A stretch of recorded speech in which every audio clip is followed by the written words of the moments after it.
everybody.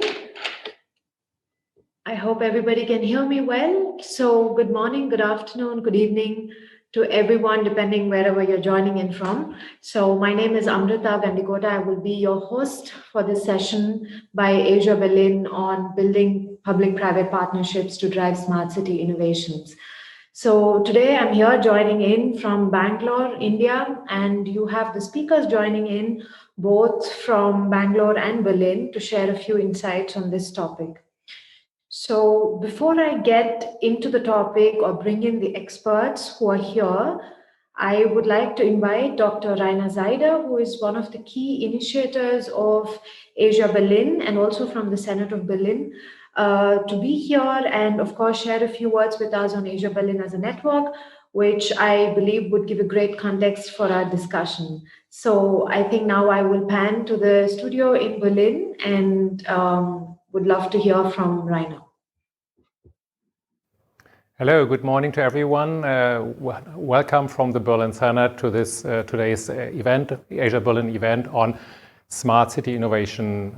Smart city innovation is a very important topic that we follow since 2007 with the Asia Pacific Week and now with the AsiaBerlin Summit. It's always in our mind related to startups or SMEs, but also to big corporates. So smart city is a very important topic in the relation.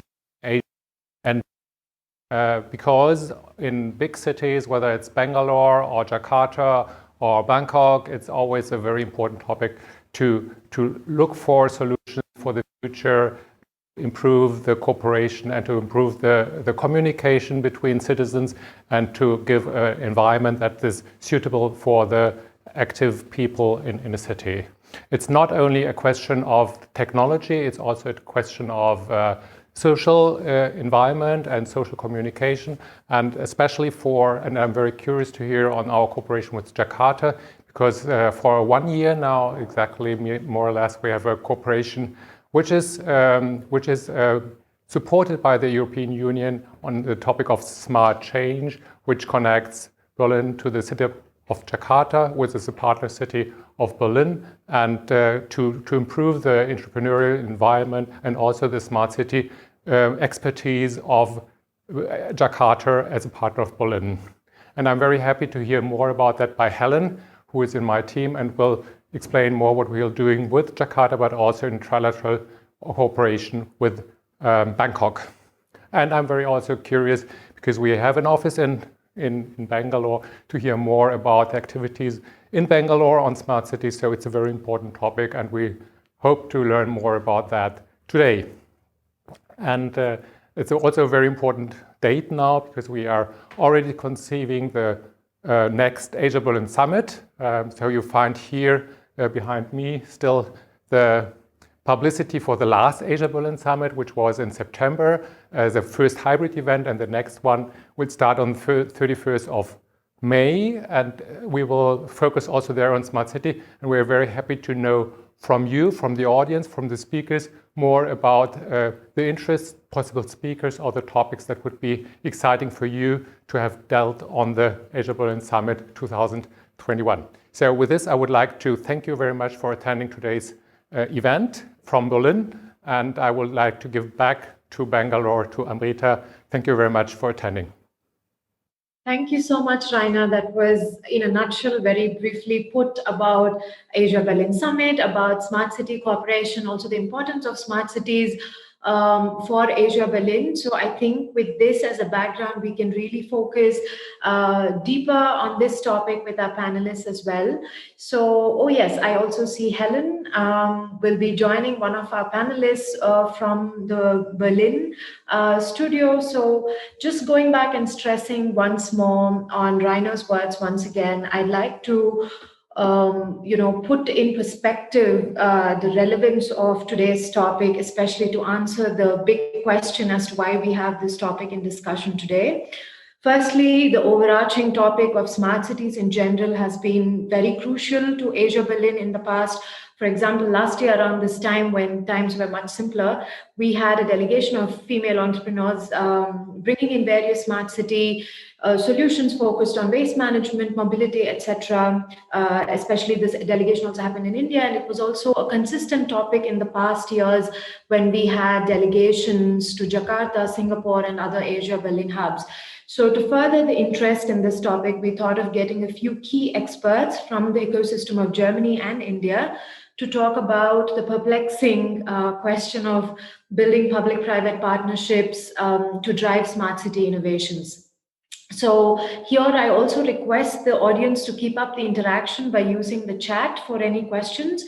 So without much further ado, let me bring in the experts who are here today. So I would like to just quickly announce them. So one is, of course, Jaya, who's the Director of Urban Planning from WRI India. And then we have Jonas Schorr, who is the co-founder and managing director of Urban Impact. Of course, we have Helen joining in from the studio, Helen Franke, who is the project manager of Smart Change Jakarta and is also with the Senate of Berlin. So thank you everyone for joining in, and very, very happy to have you all here, even though it's online, offline, but the spirit is here and we are very happy to continue the discussions. So let me begin here traditionally with a quick introduction of your work, and perhaps in one line, why this topic is relevant to you. So perhaps let's begin with Jonas. So it would be great, Jonas, if you could please let us know a bit about Urban Impact and in one sentence why this topic is relevant to you and to your company. Sure, thank you, Amrita, and hello everyone. Pleasure to have you here and connect. I think. Can you hear me? We are not able to hear you. Okay, I should not be muted. I hear Jonas well. I can hear him as well. Yeah? All right. Amrita, only you cannot hear me. That's a shame. I am somehow unable to hear you. All right.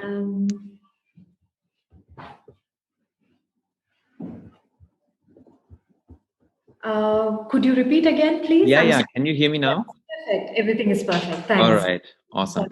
Yeah. Thanks again for the opportunity to be here, join here today, and join the discussion. Maybe just one sentence first about ourselves. So we are Urban Impact. We are still like a fairly young agency, but we are working pretty much at the intersection of urban tech, like let's say the fast-moving startup world, and on the other side, let's say the established players, be it city governments, be it utility companies, be it real estate developers, or other ecosystem players. And we just try to actually bring those two worlds better together to interact, to actually build those bridges. I myself, I've worked 10 years in the public sector, more or less, at the European level for the Commission and think tanks with the city of Berlin, but also with international city networks on urban innovation topics. And I've time and again seen that, there is not so much interaction with what is happening on the street,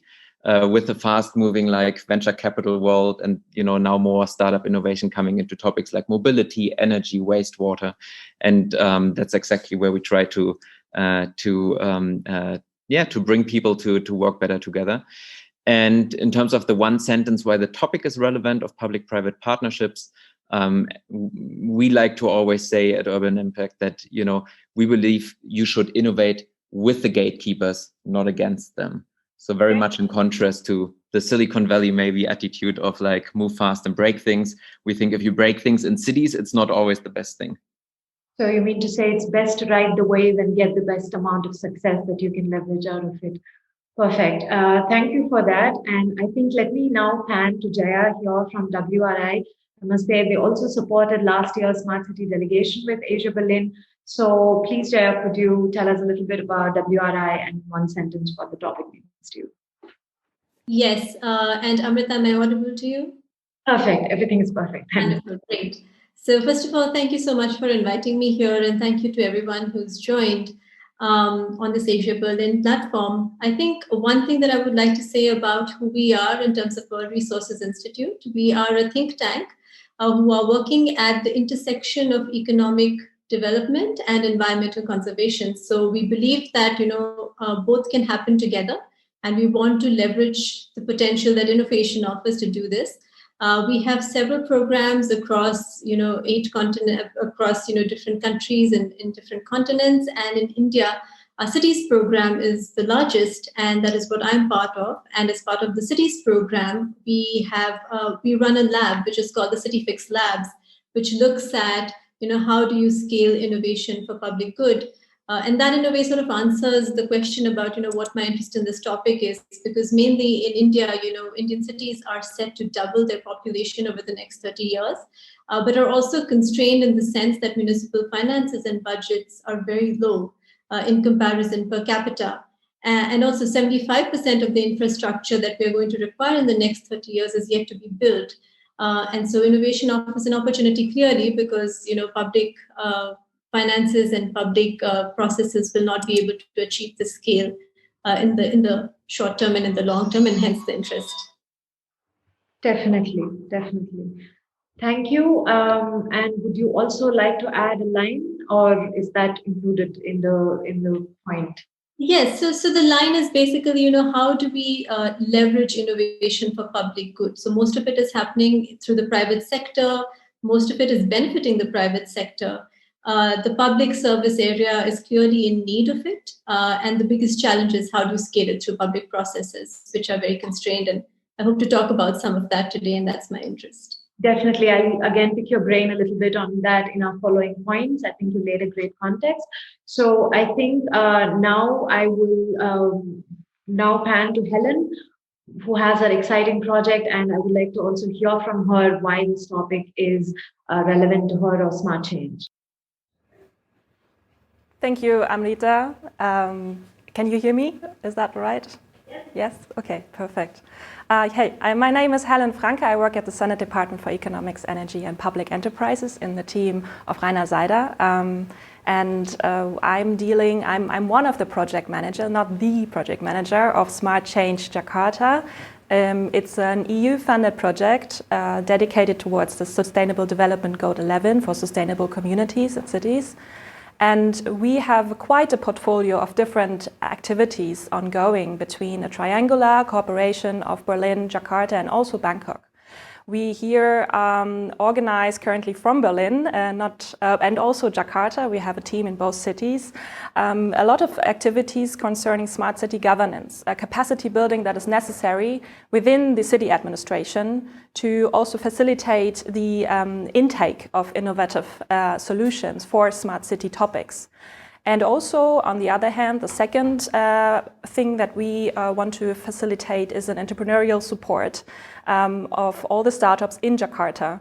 And those startups in Jakarta, we also try to connect, of course, to other ecosystems in Berlin and Bangkok, as well as policymakers, NGOs, and also think tanks, as Jaya said, because it's very important to have here a multi-stakeholder approach when it comes to smart city solutions.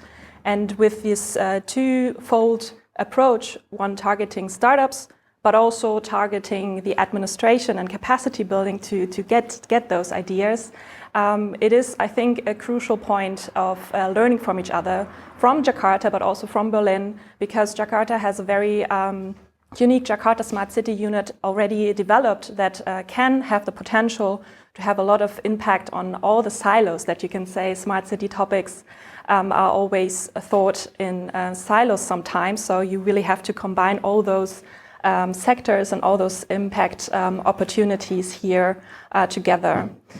So regarding the question, why is it important for me? In my opinion, for smart change, public-private partnerships are the base of understanding, mutual understanding. As Jonas Schorr, I agree with you, Jonas. You have to have a mutual understanding agreement about what is necessary and what kind of challenges we do pay taxes for. and what cities need in terms of public investment, and also seeing what opportunities there are developed in the private sector and other ways also in academia. And with that, I think it's very important to set a base of a good collaboration here. Thank you, Amrita. Great, thanks, Helen. So I think you act as a perfect reflection point for the startups and from the government, and act as a pathmaker for these startups to create some impact, and of course, definitely by supporting them as well. So thank you for that. Now, I think let's move into the topic a little bit. And so when I was discussing with you all earlier, and also when we were talking before about smart cities in general, one of the key points that usually comes up is even before the whole aspect of building these public-private partnerships, it's said that there's a bigger challenge of identification of an innovative smart city solution.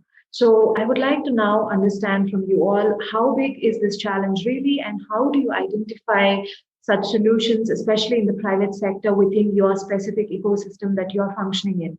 Maybe let me begin here with Jaya to understand the perspective from the Indian side, and also any examples that she would like to share from WRI of any startups, which would be very welcome. So over to you, Jaya. Yeah, thanks, Amrita. So I think one of the things to bear in mind is that India, for example, is the third largest startup ecosystem in the world. And there's a growing body of domestic enterprises in India that are developing solutions for managing and solving urban challenges. So they're a very small bunch. A lot of them are in the more profit-making sectors of food and, online platforms, e-marketplaces, but there is a growing body that is looking at solving urban challenges. Now, these enterprises, they need support in their journey from, making the journey from mine to marketplace. And while there are several incubators in India, both public and privately funded, often support for these enterprises weans off, after the first couple of years or after they've secured like a Series A funding or some such. And this is where most of these enterprises then start to perish, especially the ones working to solve, urban public service delivery problems like those in mobility, waste, water, energy, and so on. So, if you have to sustain good enterprises that offer valuable solutions and help them scale the ecosystem, and, we have to provide them with access to markets, funding, and government. And that's where sort of we come in. And I would like to speak a little bit about one of the solutions we have offered through the CityFix Labs to bridge this. So we're looking at identifying and capacitating and helping de-risk innovative solutions that have this potential for solving long-standing problems in urban public service delivery, and then helping them scale through public processes as well. So what we did through one of our CityFix labs was, look at solutions and look at, helping identifying and analyze the viability of these solutions, what kind of solutions are out there, scoping the ecosystem, breaking the silos and, bridging the gaps between various stakeholders. So the innovation ecosystem obviously has, stakeholder participation from the government side. There are investors, there are entrepreneurs, there are consumers. And they don't necessarily speak to each other very well at the beginning of the process, and how do you make that happen? And also, how do you de-risk and provide increased visibility for solutions to enable pilots? So those were sort of the objectives that we had laid for ourselves. And then we had several solutions come in, and then we had to evaluate them based on certain parameters. And what we looked at mostly was, what kind of problem did it address? Does it address a real or urgent problem? What kind of a specific city need exists that can use this solution? Also financing, what kind of business models exist which are difficult to overcome? Does the team have the skills and so on? We also looked at scalability and replicability of these solutions. So whether it was across segments, different customer segments, business, residential, so on, and also across cities in India. And also the impact, of course, which was basically, is there a clearly discernible socio-economic and environmental impact that this solution is providing? The other thing that we were very mindful of was the unintended or, negative externality, which might not have been kind of factored into these solutions. And what these solutions cost, how do you kind of, position that, and how do you kind of make sure that the negative externalities don't outweigh the benefits that these solutions bring? So the CityFix Labs then, structured itself to provide this visibility, provide this access, and we engaged government, investors, academia, technical experts, and the community to help, hone the offerings. So basically, I think one of the ways to scale to your question of, these solutions to the public process is proliferating such platforms so that these solutions can be vetted, they can be de-risked to a certain extent, so that people, so that different participants of this ecosystem find it easier to absorb these solutions. And I'll give you an example of one company before I end. So Energos was a company that we worked with. It is an artificial-based, artificial intelligence-based service that addresses demand and supply side management of energy. And what they do is basically the cloud technology connects your HVAC air conditioning to the internet and builds machine learning to look at what your consumption patterns are, and then also focuses on reducing energy costs by reducing energy from cooling and heating and all of that by significant amounts of 20 to 30%. And we provided them the platform because they were having problems with their business model. They had problems with access to government, who would have been a very valuable customer for them. And we helped them bridge that gap. And they also then they entered into a pilot agreement with the government of Telangana to implement their energy efficient solution as a pilot for the Department of Town and Country Planning. And the hope was that then after this first pilot, this scales up to about 150 buildings in the state. So yeah, I'll stop there. Thank you so much, Jaya. I think you gave a very wholesome perspective and targeted various points with respect to breaking silos, de-risking the problems, problem addressing, scalability and replicability of the situations, and especially the problem statements. And also thanks for the example of the startup. I think that may also give, hopefully that's also something which is interesting to our other colleagues listening in. From the Berlin side, maybe to get a little bit of a different perspective from Helen, who is maybe also representing a little bit, she has a very niche perspective which she can bring in from Berlin and Jakarta as well. So how is the Smart Change project working, Helen? So is the pattern similar? How do you identify innovative smart city solutions? It would be great if you could share some. Yeah, sure. Well, we started in organizing and assessing, as Jaya also said, you first have to have a good database, you first have to have a good assessment income to know what is necessary, what is maybe prevalent, what needs maybe further support. And one of our activities in the Smart Change portfolio is also an accelerator program, so incubator, as Jaya said, something where people can, of course, learn, and entrepreneurs or future entrepreneurs can try out and learn a lot more about what is maybe lacking still. But the other side, well, the accelerator, the entrepreneurial tools that you need is, of course, one side where you can already in parallel simultaneously see what kind of challenges are maybe connected to that in the smart city realm, as Jaya already elaborated very well, I think.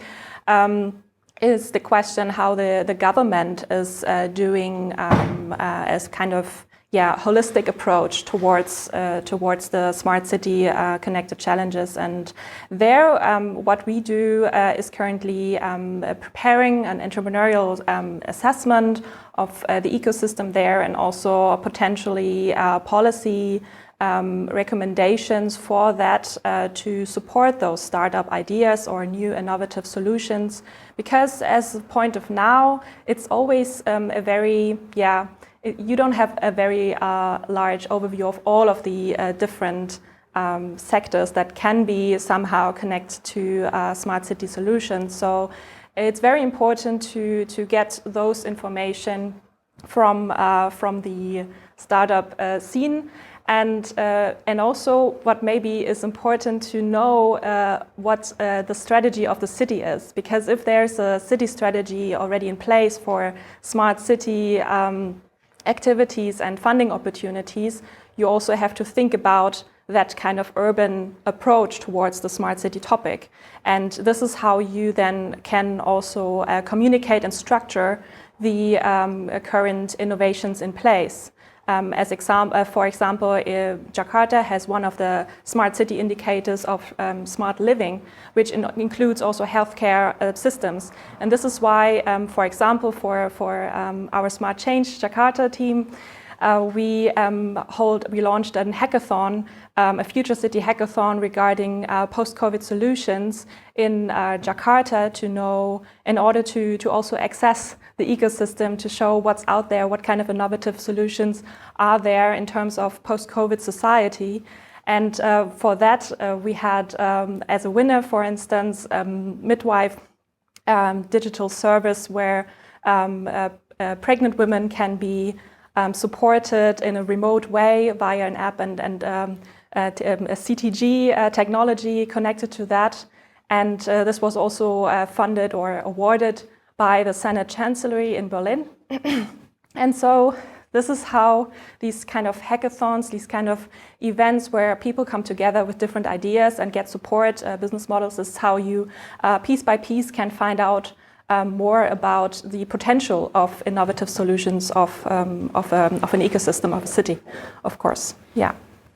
So I think it's great that you mentioned that you go back to the ecosystem to ask them more questions and directly source from there. And it's also good to hear that there is that kind of openness to directly be abreast of these kind of solutions that are out there and also perhaps collaborate with them. Now, let me move to Jonas, and I would like to tweak the question a little bit. Of course, we know that Urban Impact works with smart city and urban tech startups, but what are those specific technologies or use cases that you work with, and how do you identify them? Drawing a parallel from the previous question. So over to you, Jonas. Sure. Thanks, Amrita. So to your question, we work with like a huge variety, but also the first question we had that we asked ourselves when we started is, even on we are based in Berlin. So we're like, well, we should have an overview first of what's going on right on our home turf.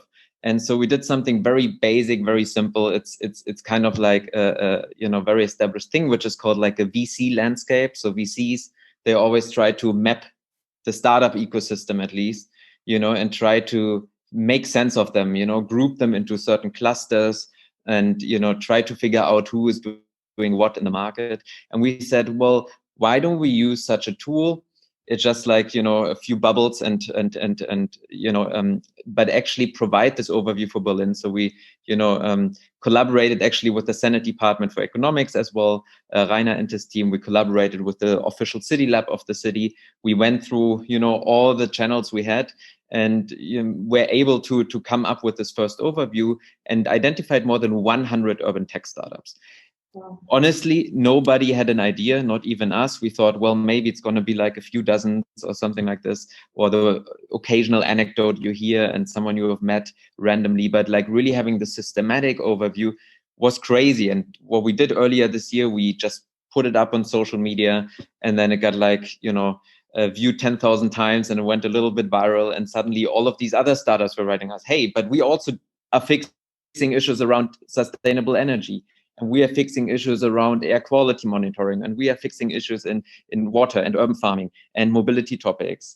And so this really created a little bit of a momentum, and how we try to bring it again based on our like mission to like, now we have this overview. And then also like bring this though, what started to happen is like, once you have this map of innovation, it was a conversation starter. It was a conversation starter to talk to the city. So we had an event earlier this year. It was just the last like in-person event before COVID. And we brought together not just the startups, but we brought together the people from the city authority. We brought together people from like investors, accelerators. So this whole ecosystem in Berlin, and actually did a little bit of a matchmaking, and also just mapped, for instance, the urban development goals of the city of Berlin, and said, well, if you are working for the environmental department for the city, you should be knowing who are the local champions in the entrepreneurship scene, who are helping you actually achieve your goals, your 10-year vision, of having a more sustainable Berlin, having a more livable Berlin. Like this should just become a normal part of, talking to each other and knowing what's happening and trying to inspire each other and figure out where can we leverage this through a public-private partnership or whatever other way. But at least you should be aware of it. And what we notice is usually, a simple tool like just a map of it can already go a long way in connecting the ecosystem better. Right. I think by doing first the research and then doing the event, you literally put the public sector a little bit on the spot, and now they're actually obliged to follow up. And I mean, it's actually you're handing the government sector innovative solutions on a platter. So I think that's really kudos to that. And Amrita, just sorry to interrupt, but just on this one, the added value was not just for the public sector. The added value was as much for the startups. They were there and they're like, oh my God, I had no idea that next door, next district, like maybe a few kilometers air travel distance, there is someone else sitting working on a similar problem as I am. So right away, you really create all sorts of collaboration and partnership in this ecosystem by just like giving them almost an identity, telling them you're actually part of the same community. You are urban tech. You should know at least about each other. Perfect. Yes. Maybe let me just have a follow-up question here, since again you're working with these wide range of ecosystem builders. Do you specifically target leverage government support to help these startups scale? With respect to the scaling, apart from the program that you mentioned, do you also have any other ways where you address the scalability of the startup? Sorry, was this for Jaya or for me? For you. I just wanted to have a follow-up. Yeah, I mean, so what we do work, let's say, with all the ecosystem players. So we do work with cities, we do work with corporates and so on, but we also work very hands-on with startup founders. And usually, it's for them, they have let's say, three main challenges. One is they need to understand what's the stakeholder landscape so they can actually scale, that they can know how, should I build an alliance? Who should I talk to? They need these stakeholders also as scaling partners because they provide access, access that saves you time, that saves you money, especially if you are focused on building a great, solution. Usually they don't have this access through the network. The other thing we help them with is product market fit. So a lot of them, they have a solution, and exactly what Jaya said earlier, maybe it's a great solution, but maybe it's not, it's not actually delivering exactly how they're thinking about it right now, the kind of public value, the public good that you want to see. And we help them actually just in almost an informal way through our network, reach out, have those conversations with the right people in a very trusted atmosphere to validate, does it even make sense? Are there externalities that they might simply not be thinking of? They are not meaning anything bad, but where they early on, they can actually change or improve their business model or their product, or how they simply their approach to partnership. And then lastly, it's also helping them actually being able to talk to the right people at the right time, because it's usually all about timing. And so we do this in a basic consultancy, one-on-one way with them, but also through bigger accelerator programs. For instance, Wir versus Virus, which we did earlier this year as a anti-COVID response, supported by the German federal government. And so we're running an accelerator program there also for solutions. Awesome. Thank you. Now, let me pan to Jaya again. So we've heard diverse perspectives in this scenario, but again, coming from the Indian side, especially since there are various smart city initiatives by the Indian government. For example, there's also the 100 Smart Cities mission going on. So we know we keep hearing that there is definitely a strong push by the government to promote such innovations, but how does one really leverage that government support? And more importantly, what are the barriers for these startups to leverage the same? So Amrita, I'll start with the barriers, because when you look at the innovation that's happening in the space of urban service delivery in India, the ecosystem is still very, very, very fragmented, with different stakeholders going about their jobs in their silos.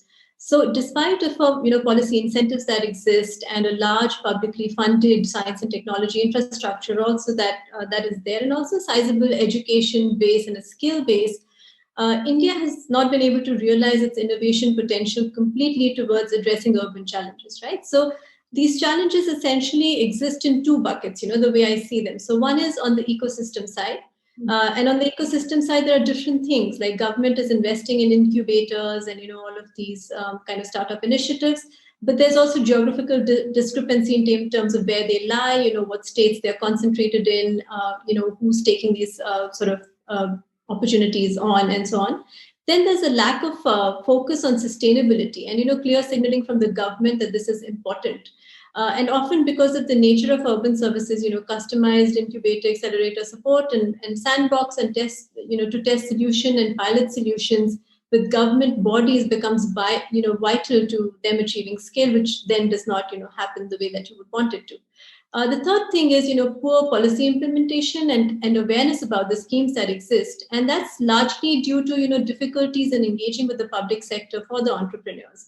So for starters, the tendering process is very prescriptive. A lot of these MSMEs and startups don't meet those standards. There are delays in the whole contract process. There are delays in payments, which are unsustainable for these smaller enterprises, who have very limited resources. And then, there's poor implementation of the schemes themselves, and because a lot of these entrepreneurs can't access them, so there is not much awareness, and then they don't spread the word in their community about, how to do this. On the other side, there's also the limited investment part, right? So private investment is still focused on profit-making sectors, and the sectors which need it a lot are not lucrative for private investors, and those sectors are suffering. The other thing, is the challenges and the barriers on the government side that we face, that we see them kind of facing. So one is on the process, so there are multiple departments, multiple ministries, and levels of, governments, which is very confusing to external stakeholders. That also leads to this whole lack of ownership and agency, because there are sometimes overlapping mandates and, different departments doing different things and often passing the buck to other departments in other agencies. And so that leaves kind of stakeholders trying to determine, trying to figure out what their role in this ecosystem could be. The second is institutional memory, which suffers because, project implementation again takes part in silos, and the bureaucrat who has done a certain project implementation, leaves, and then there is no institutional memory of what was done, how innovation was procured, or how it was utilized in a project. Also, government very clearly has a very low risk-taking ability. You have to, for them, it is about you have to work with the systems that are already in place and then optimize for cost and efficiency. And that's the most amount of leeway that they're willing to give, because other than that, they don't have the budgets to support high risk sort of projects. And then, like I said, the long sort of cycles of engagement, which are unsuitable. So I think the first thing, like two things that, need to be done and that we have tried to do through our labs is one is to identify the problem statement very clearly, what exactly. So you can't just broadly say water is a problem. We know water is a problem. India is 54 or 58% water stressed and all of that. But exactly what in water is the problem that you're trying to solve for a particular city? And you have to vet that problem statement itself with government and multiple other stakeholders to make sure that you're addressing a very narrow problem. So, for example, like last mile connectivity to station areas, a narrow problem statement. You have the metro infrastructure, people can't use it. How do you make that accessible? How do you improve last mile connectivity, which is identified as a problem? The second thing is then how do you help enterprises identify the schemes and the policies that exist, and how do you help them combine those schemes and policies to their benefit? So there are many things like Startup India, Make in India, digital, and all of that, which many schemes and many things exist, and how do you try to make sense of them? And I'll just kind of end with just two opportunities which have emerged recently in India. One is the government e-marketplace. It's called the GEM portal. It was launched, I think, sometime in 2016.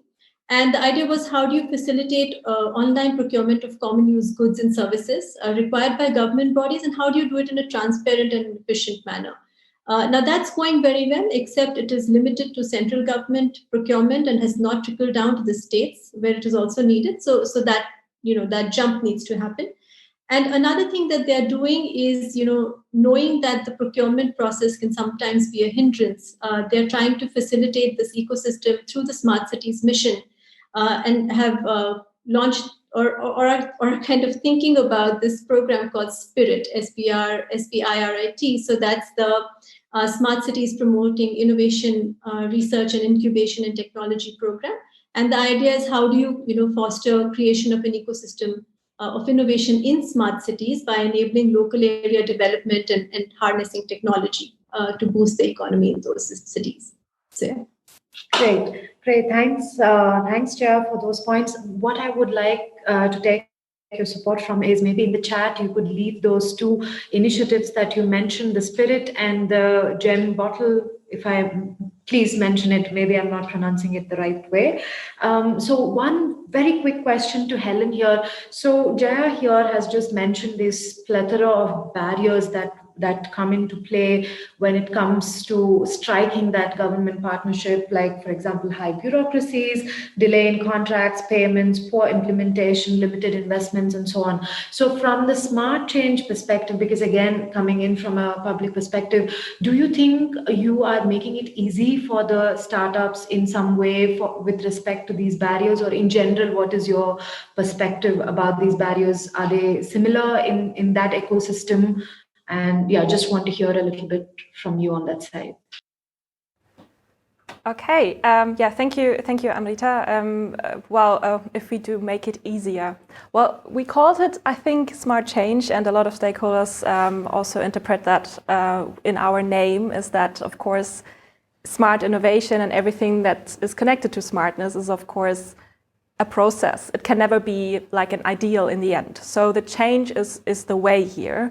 And in that regard, of course, we want to listen to what are the barriers, and they are a lot regarding business registration and bureaucracy for companies, and also to identify any issues with the administration here, and also to channel and pick up those that are maybe helpful for specific challenges. As Jaya said, Jakarta doesn't have a water problem in that regard, but it has a flood mitigation issue, and also has a problem of the access of different buildings, for instance, to the non-existent public water infrastructure or canalization and drainage system. So these are you really have to be very specific here.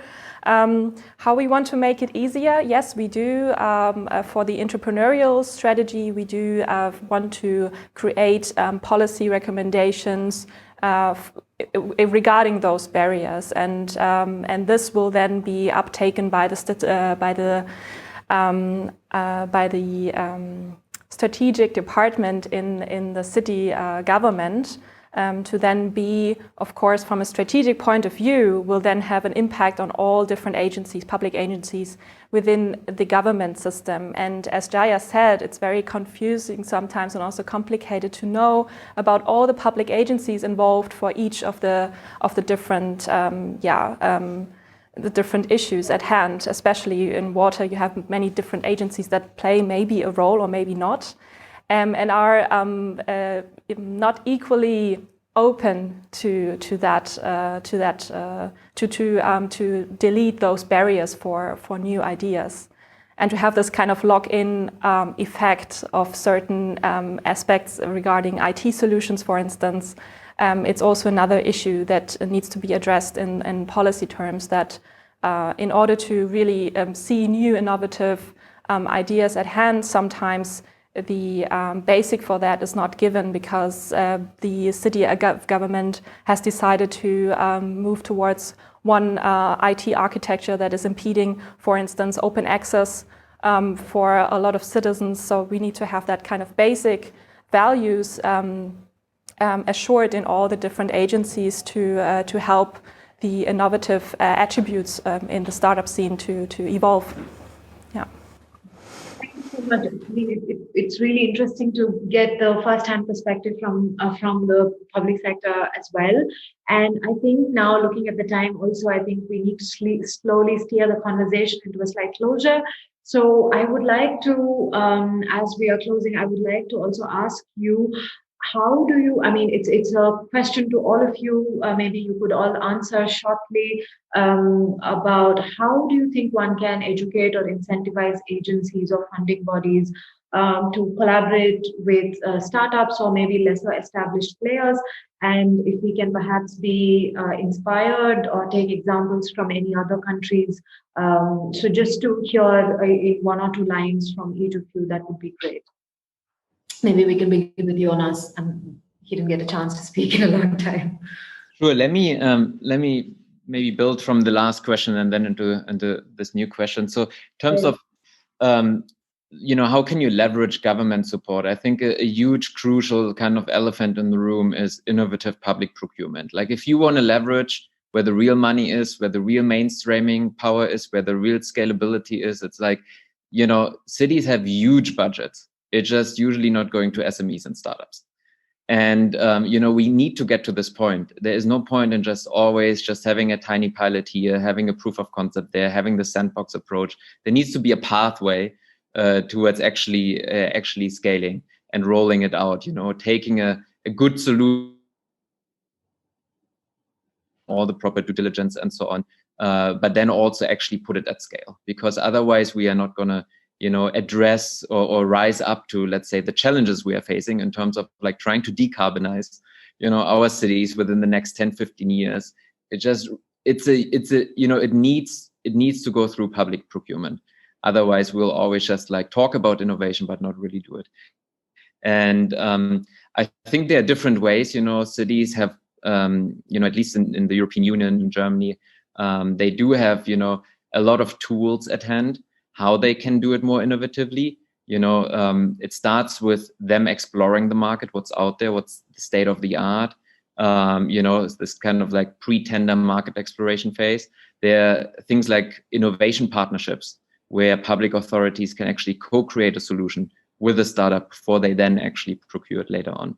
In the US, you look how they incentivize innovation. It comes actually through the public, like for instance, NASA, setting kind of like contracts up where, they promise to become the anchor client if you hit certain milestones along the way. And this makes especially huge infrastructure rollouts projects actually financially feasible, then also for the private sector. And but you need to be a little bit, let's say, you need to be willing to experiment. You need to be willing to have a bit of gut and courage, probably from the public sector to do these things. But we are slowly starting to see it also in Germany. But there's still a lot to learn from other places out there. And last but not least, there's also, as a new tool to procure innovation, cities has come up with city challenges. So the whole idea of actually saying exactly, not just, I have a problem, but actually there's a stakeholder behind this who's willing to then work with it and implement it. It's a very powerful thing. And we have seen it in Dubai. We have seen it in London with the Civic Mayors Challenge. We have seen it in Paris, in New York, in Singapore, in Amsterdam, you name it. It's a very cool tool, but it creates another problem, which is, again, I'm trying to bring now the startup perspective in, the entrepreneur's perspective. How do they find out about this stuff? Because they need to look in those like traditional tender portals. They need to like look in newsletters, probably hundreds of them. They need to look on LinkedIn. They need to like randomly, they might get an email forwarded by someone in their network. Hey, have you heard about this? But it's very unsystematic. So one of the things, Amrita, I told you earlier, that we are now working on is actually like a project to address this, to actually have this kind of quick overview, especially in the smart cities field, because you kind of need to know where you need to look before you can even have this overview. And so, for instance, it's called City Ops. I can share the link later on, but we just launched this summer. We're now trying to build it up properly, but we are already connected to the European Tender Portal. And we also already, capture a lot of things from around the world, but with the main focus now in Europe, to actually just address this problem. Like, there's not even a level playing field to get access to this information. And so I think that's the first step where we need to start. And there are many other bigger nuts to crack along the way. Perfect. Thank you. I think from whatever you said, one simple gist I can get is don't go for the crumbs, go for the cake, and be aware of where the opportunities are lurking so that you get the best out of it. So I think can I get one line from Jaya and Helen on this, and then we can also look at the questions from the audience and also maybe join the networking later on the breakout rooms. So maybe Jaya, a couple of quick sentences and then to Helen, please. Yes, Amrita, I think, Jonas has put it very nicely, and I would just like to add to that to say that in this context, there are two things that you need to address. So one is the risk averseness, and the other is, the low priority for the sustainability sector in general, and how do you overcome that? So different players have different roles to play. So from the government perspective, creating and enforcing norms that help build awareness and clear signaling that sustainability is important, by maybe promoting pilots. And also they have a huge role to play in this whole sector because they are an agency that can regulate the negative externalities that some of these solutions might bring, not intentionally, but some that may just happen as a result of some of these solutioning. The second is businesses and corporates, then how can they become the first movers and help evangelize the use of innovation and, be kind of the first movers in this space. Then there is the communities who have a role to play in terms of adopting these solutions and trusting indigenous technology and not, having second thoughts about what they're trying to deploy. Investors have a big role to play because they are the ones who can bring patient capital. A lot of these problems need patient capital, which does not exist very much except for some limited amount of impact, social impact capital. And often this kind of patient capital has, multiplier effects. It brings in more funding. And how do we get more of these people to come into the problem? And also there's a role for organizations like ours, like, Jonas, us, and WRI. Basically, how do you surface solutions and vet them for scaling through a public process? So two types of incentives really clearly are needed. So one is on the technology side, where you're adapting for cost, consumer scale, and the second is the process and institutions. So the technology part of it we already know. On the process and the institutional part, I would like to say two things, two proposals. One, Jonas already, mentioned that in terms of procurement reforms, you have to address that and you have to figure out ways in which you can do that better. And there are examples from the current times of the COVID pandemic where certain solutions were procured in a very efficient manner. And then how do you learn from, some of those processes? And the second that I'd like to point out, and something that the Smart Cities Mission in India is also experimenting with, is the City Office of Innovation. That can act as a link between solution providers and the government, advising different departments and facilitating innovation across departments and externally. And we have many examples of that, the city of Austin in Texas, there's MindLab in Copenhagen and Denmark. So, many of these kind of institutions exist, and what can be learned from them, I guess is the thing. Great. Thanks, Jaya. Quickly, Helen, you want to add something on that in terms of incentivization? Would you like to add one point or so? I'd like to point out the certain mentality of a lot of officials in the public administration, because of course they have their routine job, they have the job to find the new processes that may fit, but there are also processes in place that cannot be very quickly changed. And I think what we have seen in the pandemic time is that those there was no other, you can say, competing sector, because everything was just concentrated to tackle that one. So this is maybe why it has been solved so effectively. And I think what a lot of city administrations still need is that kind of self-confidence, and also on the national level, but also to be clear in their strategy and their specific measures that they want to impose and want to see in investments. Because the attitude that the investors and CVs, the VCs, they're also looking for profit, of course, but if all the cities and all the public sector is clearly stating what they want to see sustainable solutions, not the ones from 1 decade ago, then of course the procurement will be improved. So the different aspects of any requirements in the public sector need to be clarified, and then of course the private sector can react, and all the investments gone from and paid of course from public money for all the well-being and economic growth will then be of course dedicated towards those smart indicators or sustainable indicators, but there need to be a clear pathway, and I think this is maybe something that is in the back. It's maybe indirect to be indirectly to address, but I think this kind of self-confidence that you need to be clear and to need to look into future societies and the future of those nations. I think a lot of people and different agencies do not have that whole picture in mind when it comes to procurement, and really to create that in a sustainable way is something that I would like to add is crucial here. Definitely. Thank you so much. And I think now let's take a few audience questions.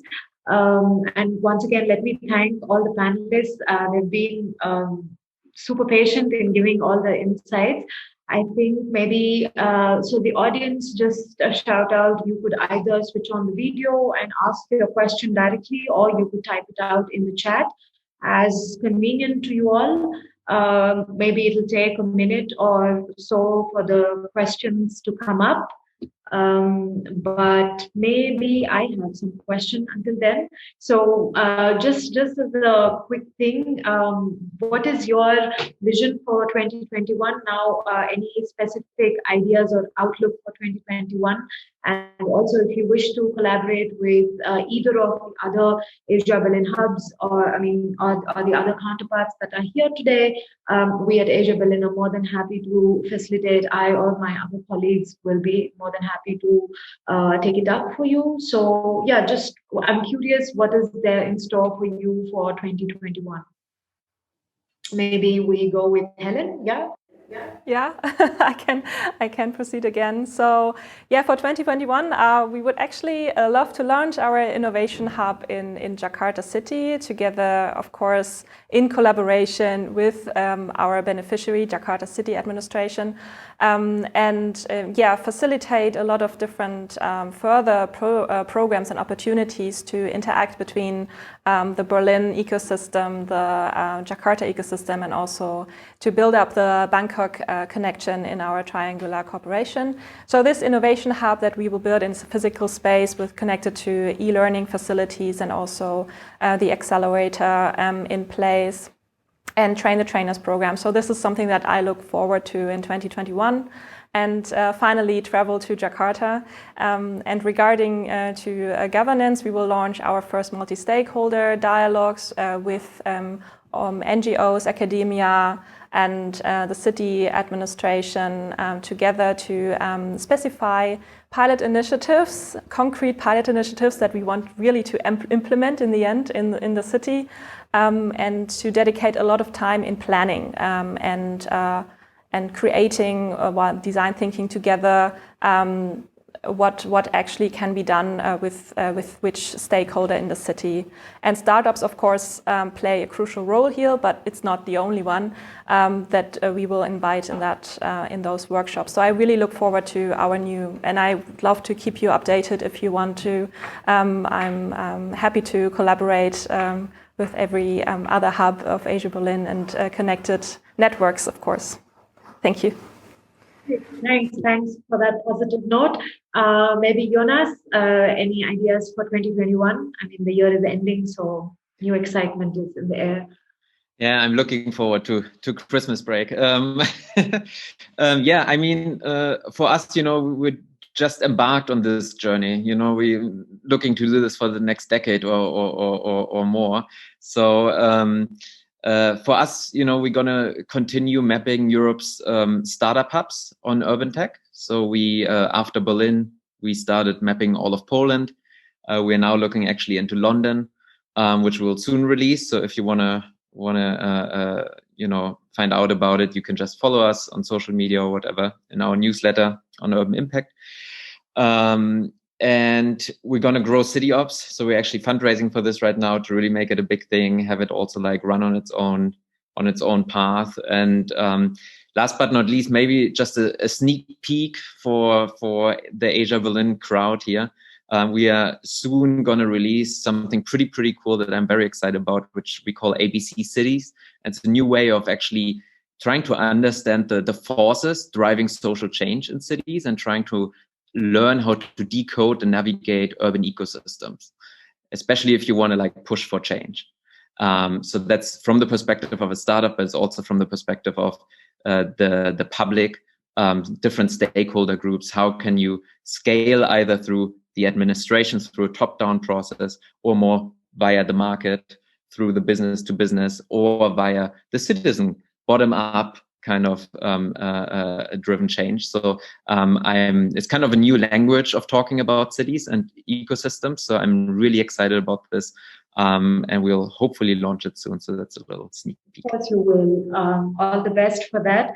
And with respect to Jaya, so what's in store for 2021? So, I would like to start by saying that in the 1500s, China's economy was the strongest in the world. And then by the 19th century, US and Western Europe had leapfrogged well over China, and China had kind of stalled. And many people argue that this was because of the free markets and the unencumbered innovation that took place in the Western world, which kind of which led to this. And I think, with the whole COVID pandemic and what we've been through recently, we are at one such juncture again. And hopefully the pandemic has been a time for introspection for everyone. So for me, I'm looking forward to changes in the ecosystem, for one, from the consumer perspective of, how to change their behaviors and how they use, resources, and, how they can be big drivers of, efficiency in systems, and the power of local. For investors, looking at how do you redefine impact and reorientation of their investment strategies, and how can more of that money come into this space. And also from government on effective new ways of deploying innovation. The social stock exchange has been kind of launched last year in 2019, and it is being designed to help social enterprises raise funds, and it offers one possible avenue to address this. So that is something to look forward to. And from the entrepreneurs' perspective as well, for them to see sustainability as a viable sector and bring clarity to their narrative so that they can scale. And for us personally, I think one is that, we're looking to expand on the City Fix Labs portfolio, working with more cities and on a variety of different subjects, those that deal with climate risk and resilience for the most part, and also working closely with a bunch of cities to help them onboard innovation seamlessly and work with them on reforming their procurement processes. So that's what I'm looking forward to. Great. So we have two questions here. I think we can take these two and come to a wrap, or maybe also definitely check out the networking as well. So the question, either one of you can take it. Can you share a couple of city cases that have cracked the nut of procurement from startups? How could or should the system look like? So who would like to go with that? Can you share a couple of city cases that have cracked the nut of procurement from startups? How could or should the system look like? Okay, Jaya, you want to go? Sure. So I wouldn't say exactly crack the system and, whatever, but I think recently, with the pandemic, like I mentioned, in India, for example, the state of Odisha has, demonstrated swift and decisive action by the government in, in procuring medical supplies to address the situation. So a couple of things that they did, which was, not your typical tendering process and the lowest cost kind of bidder getting entry. So one was, they toyed with single sourcing. With or without tender inquiry, they looked at special incentives for faster supply of equipment or of all the medication, and ensuring payment within 24 hours of delivery. That is, they recognize that is a big hurdle for why a lot of these vendors don't align with them, and so they did that. They also looked into things like bearing the cost of transportation for these services. Waiving penalty clauses on delays of any kind of procurement, and also selecting multiple suppliers and not using the lowest bid, but fixing a ceiling price and then looking at multiple suppliers so they could procure these materials swiftly. So I think there are lessons there which can be transposed to other sectors, but yes, that mainstreaming is yet to happen. But there are many lessons which have come out of the recent experience for sure. Great. Thank you. I hope that answered the question. Let me now, Jonas. Rita, sorry, can I just have one other example from London? So London just actually recently launched a pretty interesting initiative. It's called the 33 platform. It might be worth it to look it up. What they started doing is doing their own homework. So the city, it's also not, it's like in most cities, like it's not just the big city government, but you have the districts, the boroughs in London, I think more than 20 of them. And they started to actually, have their own innovation agency, and they started to pooling all the procurement, which is targeted at innovative SMEs, and just put it on, again, not a map, but in this case, just a list online, just a simple platform. They went all the way to actually explain what are the steps, the different steps if you apply, what's the time in between, who are you going to talk to? And they did all of this, like I said, their own homework to make it simply easier and more accessible. And they benefit from it, because if you create this kind of transparency, it creates accountability. It creates a positive co-opetition between the different boroughs, for instance, to make sure, hey, they are doing it like this. We cannot not do it in the cool way and the good way, and also they just, it creates a mindset shift inside the government. And I think that's very important, because yes, I mean, there needs some way of of creating this mind shift and mindset. You can either do it top down from the culture. You can reinvent through digital tools or whatever your process is. That's all important, but also putting it out there, creating a certain level of transparency, accountability, so you cannot back off and you can start to measure it in order to manage it, to be the famous saying of Bloomberg. I think that's an important first step, and I would love to see something like this in Berlin. I would love to see this in many other places. So, the biggest benefactor is the city itself. For sure. Thank you. Helen, you want to add something as well to this? Yes, I would agree that it's not maybe cracking the nut in that regard, but in procurement terms, usually to formulate the requirements and to formulate what is actually tendered, procured to be, there is of course any pre-work done to be done. So there needs to be any knowledge transfer from startups, of course, to create those tenders, and to also know what can be done, and maybe is sometimes too specific. So in the practice in Berlin also, you tender also concepts for certain solutions, for certain platforms, for instance, also for exchanging of ideas or any processes on IT-wise. So you have usually more than, of course, two steps, but this first step is crucial here, to be very open and transparent, and also to maybe facilitate different perspectives and not just one concept.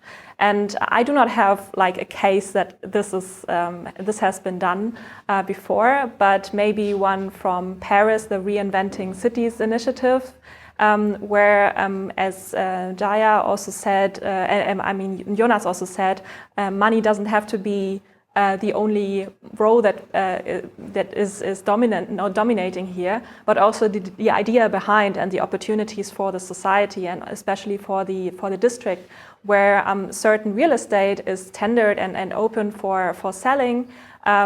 When this current kind of district is this area is used by a multiple of initiatives, a multiple organizations with a positive impact on the citizens living there, but also on economic growth and opportunities to exchange ideas. And this initiative from Paris city, of course, is not always transferable to other cities, especially in Berlin. I was asking them, like, why don't we do that? The procurement guidelines in that regard and also our laws impede that kind of influence a lot in those regards of the outcomes, how a certain area is used. So this influences, these kind of basic laws influence the procurement process.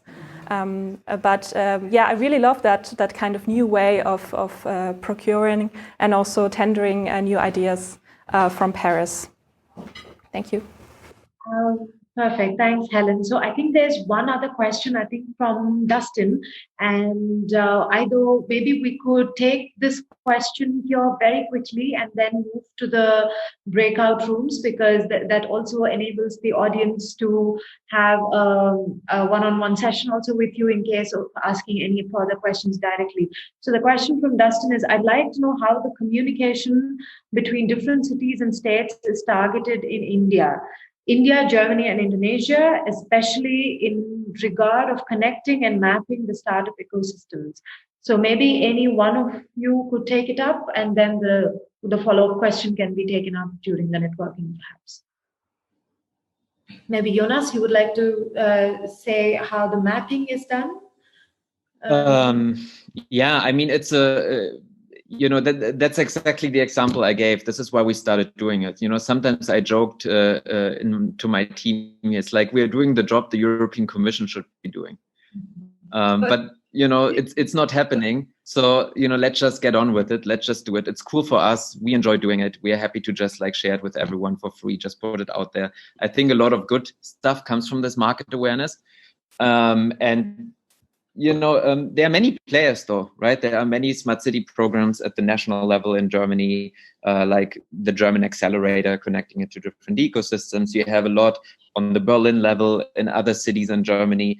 You have, these chief innovation officers, smart city officers now that also try to like talk to each other, share their knowledge, share maybe ideas for joint initiatives, platforms. It will, I know at least like half a dozen of startup solutions and platforms out there that are trying to like, also like crack this nut. So I think, we're slowly getting there, but it's going to be small steps, I'm afraid. But that's fine. We all need to learn along the way, along the journey, and I'm sure something good will come out of it. So I think with that, let's close the discussion here and maybe now join in at the breakout sessions within Zoom. And let's all, so you have the different speakers there to also share the points. Maybe Martin, you want to also say a word about the networking rooms, or we could just meet at the networking. Right, exactly. So we are starting doing breakout rooms now. We have breakout rooms this time on Zoom, which is a little bit different to our prior events. What you can do is you will find 3 breakout rooms, and each breakout room has the name of a speaker. So if you like to talk to the speaker or get involved in their ecosystem, in their, let's say, environment, then just click on their breakout room. You get assigned then there and can talk to them directly. If after a certain while we're going to stop these breakout rooms, especially when we see there's no traction anymore, and then the event will be officially ended. Thank you.